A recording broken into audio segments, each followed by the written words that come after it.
بسم الله الرحمن الرحیم. خیر المال ما وقی به العرض. خیر المال بهترین مال ما هغه دی وقی به العرض چې د هغې په ذریعه عزت بچ کړي شي. په دې سبق کې د عزت او مال حیثیت بیان کړی دی چې د ټولو نه ښه مال هغه دی چې د هغې په ذریعه باندې عزت بچ کړي شي.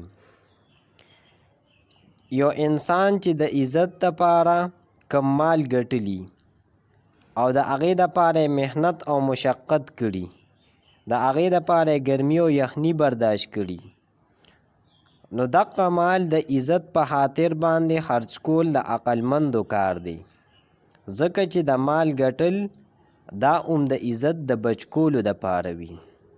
نو ځکه دا ویلي دي چې بهترین مال هغه دی چې د هغې په ذریعه باندې عزت بچ کړي شي. خیر المال ما وقیه به العرض.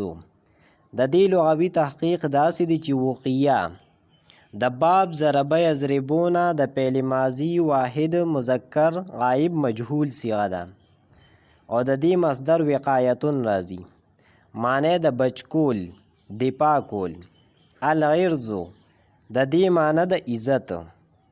خیر المال ما وقیه به العرض د دې ترکیب داسې دی چې خیر المال کې خیر مضاف، المال مضاف الیه، مضاف سره د مضاف الیه نه دا مبتدا، ما موصوله، وقیه فعل مجهول، به کې با حرف جر، هی ضمیر مجرور، جار سره د مجرور نه متعلق شو د وقیه فعل مجهول پورې.